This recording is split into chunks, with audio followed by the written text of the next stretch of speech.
I had to take, and we will be taken. Madam Speaker, we are, Madam Speaker. Order, please. Moi, j'ai fait ce que j'avais à faire.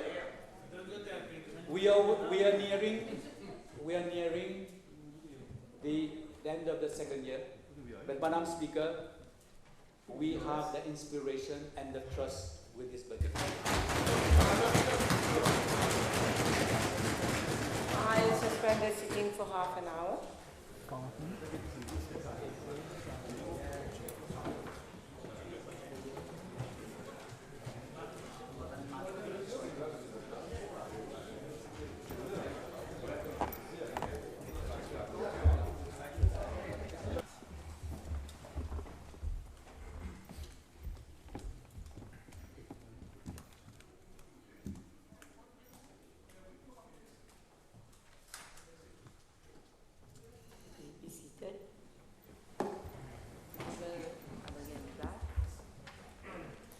Madame la Présidente, je vous remercie premièrement pour me donner la parole. Il est malheureux que l'honorable Ami Emian ne soit pas là. Oh, je suis là.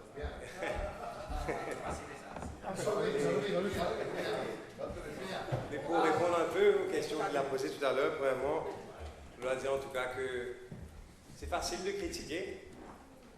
La critique est facile. C'est beaucoup moins facile de proposer de vraies propositions concrètes qui aident pour l'avancement du pays. Et je croyais que, personnellement, il aurait fait beaucoup plus de propositions. Je dois dire, je suis resté chez ma femme. Et puis, secondement, lui qui m'a posé la question directement concernant les bus terminals.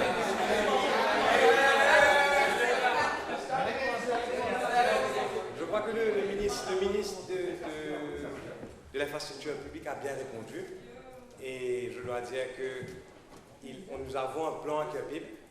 Nous avons déjà vu le master plan, mes collègues Stéphane et Malini. Et c'est un plan en tout cas qui est très prometteur de convertir le centre de CURPIP, le centre de ville, les gares, Yann Palak, nord et sud, en une gare moderne où on optimise l'espace, où nous avons les espaces de magasins, de cinéma, etc.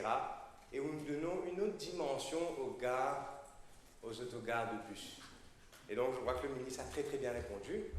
Une chose éloquente, c'est que la valeur du terrain, par exemple à CURPIP, pour Yann Palak, si je me souviens bien de ce que disait le ministre Anne de Gouda, c'est valu à hauteur de 600 millions de roupies. Donc, vous pouvez comprendre que, outre un accord un PPI, autre un accord de partenariat public-privé, ce sera difficile pour le secteur privé d'acquérir de cette valeur. Et donc, c'est justement le modèle parfait pour justement permettre à la modernisation et au développement des infrastructures publiques au service des consommateurs, au service des usagers et bien sûr pour en faire un commerce. J'aimerais aussi proposer, c'est dommage que le ministre n'est pas là, sur la même ligne justement, vu qu'on m'a fait parler de ça, les bus shelters dans le pays en général. Nous avons en Inde ce que nous appelons les bus shelters. Nous avons un accord en Inde, un projet qui s'appelle le Civic Bodies, c'est bon que le ministre arrive, le Civic Bodies Public-Private Partnership Plan, qui se fait en Inde. Et ce plan est un accord, encore une fois, entre le privé et le public, où l'espace des bus shelters sont loués aux compagnies privées sur une période de 20 ans, où les compagnies privées investissent, modernisent, érectent des bus shelters et puis utilisent l'espace pour des espaces publicitaires. Et c'est très profitable pour les compagnies privées, bien sûr, mais c'est un win-win situation parce que les consommateurs sont lotis dans des bus shelters qui sont bien sûr à l'abri de la pluie, dans des bus shelters high-tech. Le secteur privé est content parce que nous avons des espaces publicitaires et le gouvernement est content parce qu'il n'a pas besoin d'investir. Et suite à la réponse du ministre la dernière fois pendant les questions parlementaires, j'avais noté que ça coûtait environ 500 000 roupies pour construire un bus shelter, ce n'est pas beaucoup d'argent. Et si on imagine sur une période de 20 ans, ce sera grandement profitable au secteur privé. Laissez-moi maintenant lire mon discours. Madame la Présidente, je me joins à tous ceux qui ont parlé avant moi pour féliciter l'honorable Pravin Jagnad pour le budget 2016-2017. Le budget a été très bien accueilli de la part des Mauriciens, et ce pour de bonnes raisons. Mon bon ami, l'honorable Manish Gobin, parlait la dernière fois d'un feel-good factor que le budget a réussi à créer. C'est exactement ça. Il a très bien résumé l'atmosphère que nous ressentons dans le pays aujourd'hui. Le budget définit clairement les axes prioritaires dans le but d'atteindre l'objectif du gouvernement pour l'avenir. L'objectif lui-même est clair.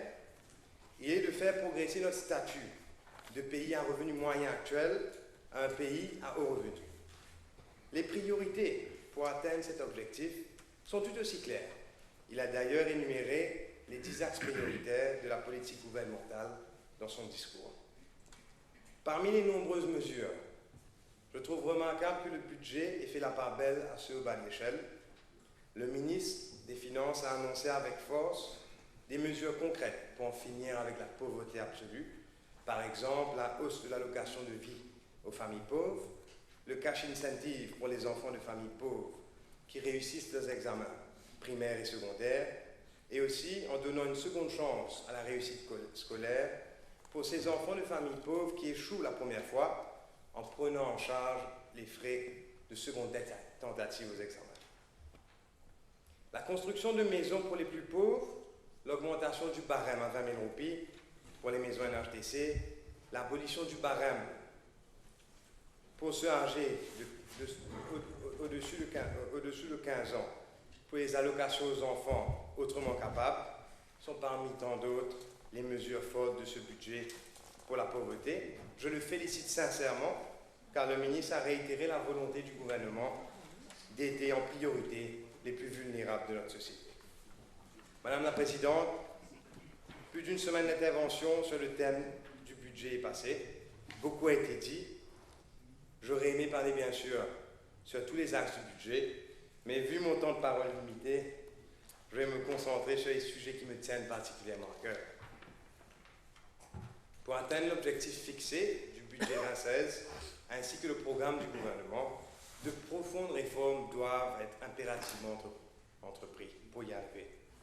La première, Madame, concerne une réforme profonde du service civil avec pour but de le transformer en un modèle pour notre région et de le rendre plus efficace, plus transparent, et ceci en créant une vraie culture de méritocratie dans notre service civil. Et la méritocratie, Madame, renforce la notion d'égalité et de compétence et rejette les notions de promotion, par exemple, sur les principes d'ancienneté ou autres considérations.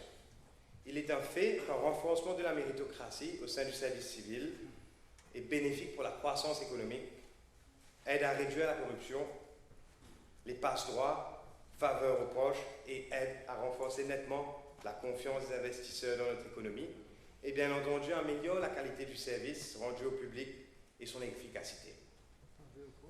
En utilisant les thèmes du service civil, je vise évidemment aussi les corps paraétatiques et autres entités affiliées du gouvernement.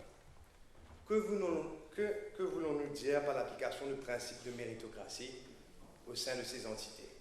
Premièrement, il s'agit d'appliquer ces principes au sein du recrutement. La procédure de recrutement, Madame, doit impérativement être améliorée. L'étape de l'entretien d'embauche n'est pas en elle-même assez efficace dans ce sens. Nous devons exiger des postulants de se soumettre à des examens d'entrée généraux pour s'assurer de leurs compétences, ainsi qu'à des entretiens psychologiques pour évaluer leur état psychologique. Force est de constater que nous avons des cas au sein de notre fonction publique, surtout dans la force policière, qui donnent l'impression d'un manque de motivation et de compétences. Et il est nécessaire aussi de publier les résultats de ceux qui sont recrutés par souci de transparence et que les réponses des postulants aux examens soient mises à disponibilité du judiciaire en cas de litige. Madame la Présidente, la forme est aussi importante que le fond en termes d'application du principe de méritocratie. Ceci pour motiver les employés du service public. Il est alors important de donner l'apparence de l'application de la méritocratie en pratique. Vous seriez étonné d'apprendre que les études auxquelles les employés du service civil, faites sur 52 pays, montrent que la perception de méritocratie dans le recrutement et la promotion sont plus importantes en termes de facteurs de motivation et d'efficacité au travail que le salaire, la stabilité d'emploi ou la sécurité d'emploi. Et je trouve ça éloquent. Comme le disait si bien le grand juriste autrichien Kelsen, justice must not only be done, it must be seen to be done. Et la perception est alors aussi importante que l'action. Il est important aussi d'avoir une indépendance totale des institutions de recrutement. Nous avons déjà le cadre légal adéquat qui assure l'indépendance des institutions comme la PSC, la LGSC et la DFSC. Il nous faut, à mon avis, créer une Parastatal Service Commission pour prendre en charge le recrutement des personnels dans les corps parapublics et autres compagnies où le gouvernement est l'actionnaire majoritaire. Sur la même ligne, madame, la promotion d'un service civil est aujourd'hui basée sur l'ancienneté principalement. Et cela est, à mon avis, incompatible avec les principes de méritocratie qui, eux, mettent en avant la compétition, l'effort, le bon travail, le mérite et prônent le choix de sélection ouvert à tous les échelons, en rejetant la pratique de recruter en interne uniquement. Il nous faut revoir le critère d'ancienneté en tant que critère déterminant pour la promotion. Cela peut se faire en introduisant des indicateurs clés de performance, comme on appelle les KPIs en anglais, pour chaque scheme of duty spécifique à l'organisation ou au ministère, et pour permettre l'évaluation de la performance des employés et de juger les résultats de chaque département. Les critères de promotion doivent être basés sur ces indices de performance ainsi que sur les résultats d'examen de passage. Madame la Présidente, il est important de constamment chercher à améliorer l'efficacité de notre service public.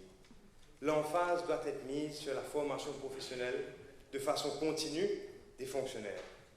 Il nous faut aussi encourager le feedback de citoyens sur le service public et ceux des agences gouvernementales pour nous permettre d'identifier les lacunes et de les améliorer. Cela est tout à fait compatible avec les mesures initiées en 2013 par le député Premier ministre actuel, l'honorable Xavier Duval, alors qu'il présentait son 3e budget, pour faciliter l'accès aux services du gouvernement par les citoyens à travers les e-services. Je me réjouis d'ailleurs que l'actuel ministre des Finances ait repris cette mesure en les améliorant davantage avec l'annonce de 50 nouveaux services en ligne très bientôt. Et il nous faut mettre la barre haute et aspirer à pouvoir offrir aux citoyens le maximum d'accès aux services publics, que ce soit en termes d'application de permis divers ou en termes de transparence, en publiant les divers projets, dépenses, recrutements, etc. Je tiens quand même à féliciter le gouvernement et le ministre de tutelle des TIC, car nous occupons aujourd'hui la première place en Afrique dans ce domaine, d'après le dernier classement des Nations Unies. Nous sommes cependant encore loin derrière mondialement, à la 58e place. Prenons l'exemple sur Singapour, qui, eux, sont depuis plusieurs années une référence mondiale dans le domaine. Et non seulement en termes de e-services, mais aussi en termes d'efficacité et de bon fonctionnement du service civil. Et donc adoptons les meilleures pratiques établies ailleurs, qui ont prouvé leur efficacité au bénéfice de notre pays. Deuxièmement, Madame la Présidente, c'est l'éducation. Investir dans l'éducation veut dire investir dans le futur de notre pays. Cela est particulièrement valable à Maurice, où nous ne pouvons que compter sur notre capital humain par manque de ressources naturelles. Et il est inquiétant de constater que nous avons aujourd'hui une population vieillissante, ce qui veut donc dire que notre seule ressource naturelle est en décroissance. La pérennité de notre modèle actuel de welfare state est aujourd'hui menacée. Le ministre des Finances a parfaitement résumé la situation. Si on se projette 14 ans dans l'avenir, nous ne pourrons que compter sur la moitié des personnes qui travaillent aujourd'hui pour soutenir le même nombre de retraités. Le niveau d'éducation et la formation de notre capital humain sera alors déterminant à l'avenir pour garantir le succès économique de notre pays. Nous devons rendre notre capital humain plus compétitif, davantage spécialisé et beaucoup plus adapté au monde d'aujourd'hui et de demain. La décroissance de notre capital humain est un fait.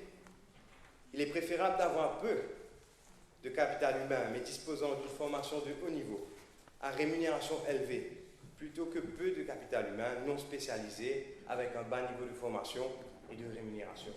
La qualité de notre capital humain peut donc compenser à l'avenir la baisse de contribution due au fait de décroissance.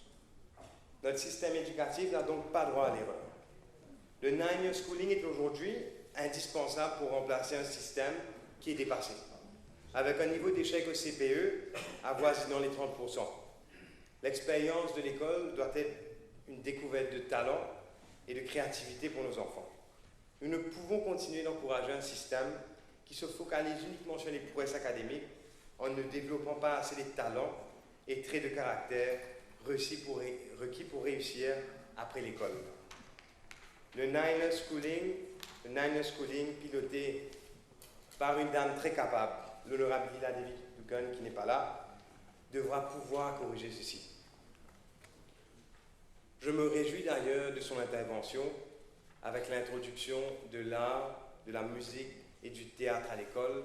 Je lui dis bravo. L'éducation est un axe prioritaire du budget. D'ailleurs, l'expansion du programme de distribution de tablettes, qui avait été introduit en 2012 par Xavier Duval et qui sera maintenant distribué également aux élèves de la primaire, est une mesure phare. Je félicite l'honorable Pravin Jacknat et je leur remercie. Il faut cependant s'assurer que les applications informatiques pour supporter l'utilisation de ces tablettes soient innovantes et donnent une nouvelle